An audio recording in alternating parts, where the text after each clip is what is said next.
मई 2021 में सेवानिवृत्त होकर के एज अ वेटरन देहरादून में ही सेटल हुआ था। इसके बाद वो अलग है, सरकार ने मुझे दोबारा काम करने के लिए बुलाया।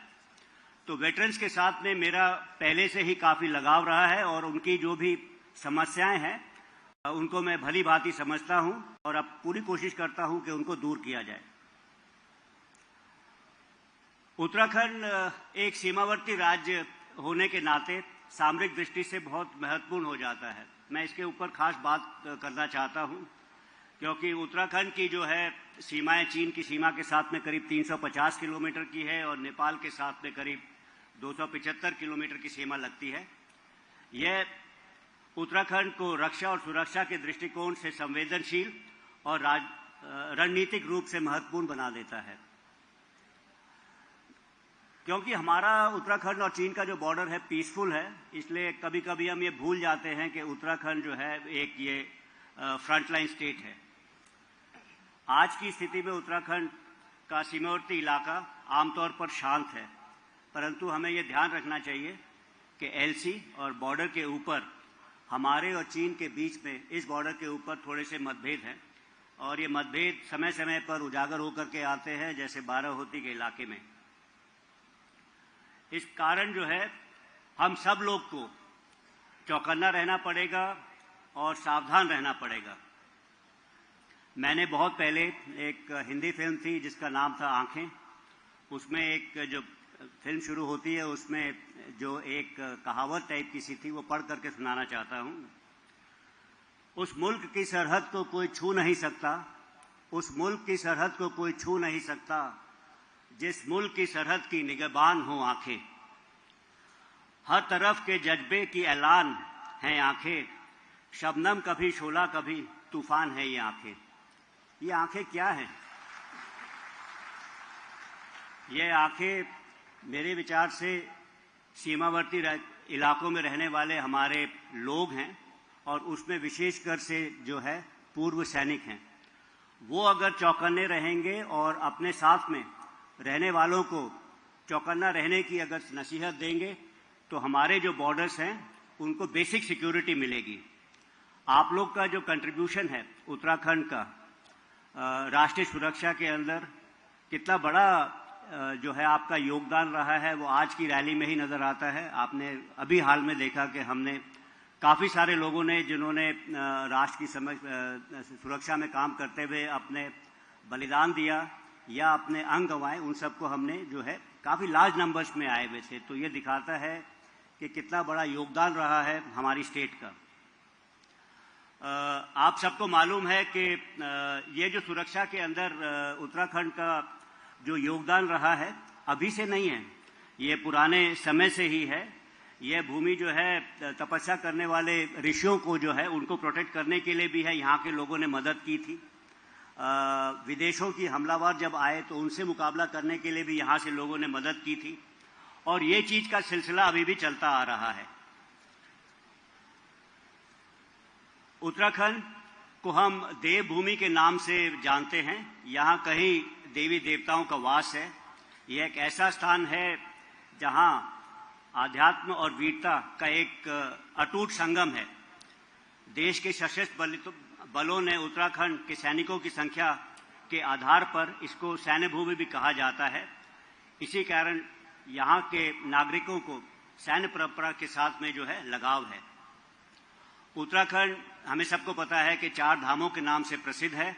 यहाँ पर 4 देवी देवताओं विष्णु, शिव, गंगोत्री और यमुनोत्री का वास है। और क्योंकि उत्तराखंड में जो है सैनिकों का जो कार्य देख करके इसको कभी कभी हम जो है सैन्य धाम भी कहते हैं। आर्म फोर्सेस का और उत्तराखंड का एक अटूट रिश्ता रहा है। यहाँ पे आप लोग को पता है कि इंडियन मिलिट्री एकेडमी है।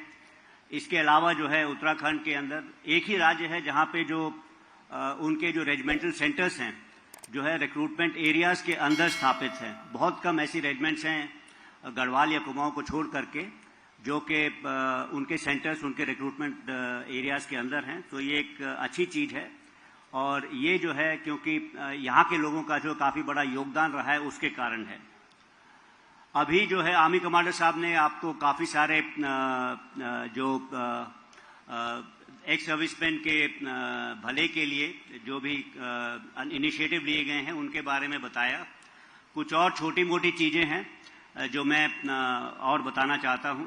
सबसे पहला जो है सीमावर्ती स्टेट्स जो हैं जैसे सिक्किम और अरुणाचल प्रदेश, लद्दाख का इलाका जो है वो कोऑपरेटिव सोसाइटीज़ जो वहाँ पे ऑपरेट करती हैं उनसे जो है सेना जो है अपने खाद्य पदार्थों का पूर्ति करती है। वैसा ही कार्यक्रम हम उत्तराखंड में शुरू करने जा रहे हैं और अभी के लिहाज से जो डेयरी प्रोडक्ट्स हैं और एनिमल हस्बेंड्री प्रोडक्ट्स हैं हम जो है उत्तराखंड की कोऑपरेटिव सोसाइटी से ले रहे हैं और आने वाले समय में हमारे जो फ्रेश राशंस भी हैं हम नेगोशिएटेड कॉन्ट्रैक्ट से उत्तराखंड की जो है कोऑपरेटिव सोसाइटी से लेंगे। इससे यहाँ के लोगों का फायदा होगा। इसके अलावा हम लोग पलायन की बात करते हैं उत्तराखंड में और मैं पहली रिटायरमेंट के बाद में एक बार हर्सिल गया था तो वहाँ पे नीलांग और जडांग के लोग भी रहने वाले हैं। उन्होंने मुझसे रिक्वेस्ट की थी कि हम लोग को जो उनका पैतृक गांव है जहाँ पे उनके देवी देवताओं का वास है उनको वापस विस्थापित लोग थे वो लोग 72 की लड़ाई के बाद 62 की लड़ाई के बाद में और उनको वो उनका ये आग्रह था कि उनको वापस वहाँ पे उनके गाँवों में ले जाया जाए। तो काफ़ी कोशिशों के बाद में मेरे ख्याल से उसके ऊपर भी हमें सफलता मिली है और एक ये अच्छा इनिशिएटिव रहा है सेना का। इसके अलावा वेटरन वेलफेयर के लिए हमारे पास एक एक्स सर्विसमैन वेलफेयर डिपार्टमेंट है और इसके अनुसार काफ़ी सारी सुविधाएं और मॉडर्न फैसिलिटीज़ आप लोग को दी जा रही हैं। इसके अंतर्गत ECHS है। ECHS के अंदर मैं आप लोग को बताना चाहता हूं कि पौड़ी, रायवाला और विकासनगर में 3 नए ECHS पॉलीक्लिनिक का अनुमोदन या स्वीकृति दे दी गई है और क्लेमेंट टाउन और चंपावत के पॉलीक्लिनिक्स को अपग्रेडेशन करने का केस भी मंत्रालय में विचाराधीन है। होपफुली ये दोनों चीज़ें भी आ जाएंगी। इसके अलावा एक्स सर्विसमैन वेलफेयर स्कीम में ECHS के अंदर 70 वर्ष से अधिक आयु के वेटरन्स के लिए दवाओं का होम डिलीवरी की स्वीकृति भी दी गई है। तो उन्हें जो है पॉलीक्लिनिक्स में या हॉस्पिटल्स में नहीं आना पड़ेगा, directly home delivery of medicine होगा। इसके अलावा चिपला घाट, रानी पोखरी, रायगढ़ में CSD एक्सटेंशन काउंटर खोलने की भी मंजूरी दी गई है। ये भी एक तरह की रिक्वेस्ट मेरे पास आती रहती थी पॉलीक्लिनिक्स के बारे में और CSD एक्सटेंशन काउंटर्स, तो ये दोनों के ऊपर थोड़ी बहुत प्रोग्रेस हुई है। एक और इनिशिएटिव जो इंडियन आर्मी ने लिया है वो मैं बताना चाहता हूँ। ज़्यादातर यहाँ पे लोग सेना से हैं और हम सबको पता है कि काउंटर इंसर्जेंसी के इलाकों में हमने ऑप सद्भावना चलाते हैं JNK के अंदर और नॉर्थ ईस्टर्न स्टेट्स के अंदर। अभी ये ऑपरेशन सद्भावना जो है इसकी मुहिम हम अपने नदर्न बॉर्डर्स में चला रहे हैं जिसमें उत्तराखंड और हिमाचल प्रदेश शामिल है और पिछले कुछ 2 वर्षों में 2 वर्ष हो चुके हैं तो काफ़ी सारी स्कीम्स जो है बॉर्डर एरियाज़ में हम लोगों ने इम्प्लीमेंट की है। तो इससे जो है बॉर्डर एरियाज़ को हम जो है गवर्नमेंट का वाइब्रेंट विलेज प्रोग्राम है उसके साथ में जोड़ेंगे। आज की जो ये रैली है इसका सफल आयोजन के लिए मैं उत्तराखंड सबेरिया उनका धन्यवाद देना चाहता हूं और जो ये स्कूटर्स वितरण के लिए जो काम किया है इसके लिए मैं गढ़वाल राइफल सेंटर का भी जो है बहुत बहुत धन्यवाद देना चाहता हूं। इसके लिए मैं गढ़वाल राइफल सेंटर का भी जो है बहुत बहुत धन्यवाद देना चाहता हूं। वेटरन वेलफेयर के बारे में मैंने बताया, आर्मी कमांडर साहब ने भी बताया, बट मेरा मानना है कि जब हम सेवानिवृत्त हो जाते हैं तब भी जो है हम अपनी वर्दी छोड़ दें लेकिन हमारी जिम्मेवारियां हमारे साथ में रहती हैं। तो कुछ एक मेरे विचार हैं जो मैं आपके सामने रखना चाहता हूं। सबसे पहला है कि देश के भविष्य को आकार देने के लिए अत्यंत ही महत्वपूर्ण भूमिका आप सब लोग निभा सकते हैं।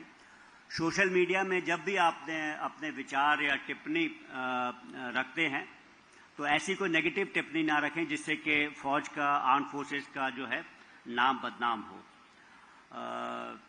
इसके अलावा जो है हम लोग का क्योंकि हमारे देश में मुझे ऐसा लगता है कि सामरिक विचार या स्ट्रैटेजिक थिंकिंग का थोड़ा सा अभाव है। तो इसमें जो है इस विचार को और ज़्यादा फैलाने के लिए वेटरन्स जो हैं किसी तरह से कोई तरह के थिंक टैंक या आपस में गोष्ठियाँ अगर करें तो ये देश को इसमें जो है फ़ायदा होगा। इसके अलावा काफ़ी सारे कैंपेन्स हैं गवर्नमेंट के, उसके साथ में अगर आप जुड़ सकते हैं जिससे कि आपके सोसाइटी को फ़ायदा होगा, जैसे से नो टू ड्रग्स, हर घर तिरंगा, बेटी बचाओ बेटी पढ़ाओ, मेरी माटी मेरा देश। और ये सब अगर हम कार्यक्रमों के साथ में जुड़ेंगे तो देश के निर्माण का एक हिस्सा हम फौज की वर्दी छोड़ने के बाद भी रहेंगे। आखिर में मैं एक और घोषणा करना चाहता हूं जो कि मुझे सबीरिया कमांडर ने अभी आने के पहले बताया कि देहरादून में अंदर कैंटीन के सामने हम लोग एक इंटीग्रेटेड वेटरन वेलनेस और सेवा केंद्र खोलने जा रहे हैं, जिसके अंदर जो भी सुविधाएं वेटरन्स की हैं, कैंटीन की है, ECHS की है या आपके पेंशन संबंधी चीज़ें हैं, एक ही स्थान पे आपको मिल पाएंगी। इसके अलावा मैं जल मिस्त्री और सामने ब्रिगेडियर हरचरण बैठे हुए हैं जो वॉर वुंडेड फाउंडेशन से हैं, ये भी मेरे साथ में जुड़े हुए थे और काफ़ी अगर कहा जाए तो आज की रैली ऑर्गेनाइज करने में उनका बड़ा हाथ है। उन्होंने मुझे काफ़ी प्रेरित किया कि आप आइए और हम लोग जो हैं गढ़वाल के इलाके में या उत्तराखंड के इलाके में उन लोगों को ढूंढेंगे जिन्होंने अपने लड़ाई के समय में अपाहिज हो गए थे और उनको जो है मदद करेंगे। तो मैं उन दोनों का भी जो है अपने धन्यवाद देना चाहता हूँ। इसके अलावा मैं उत्तराखंड के माननीय राज्यपाल गुरमीत सिंह जी का भी धन्यवाद देना चाहता हूं, जिन्होंने आज रैली में आकर के इस रैली की शोभा बढ़ाई।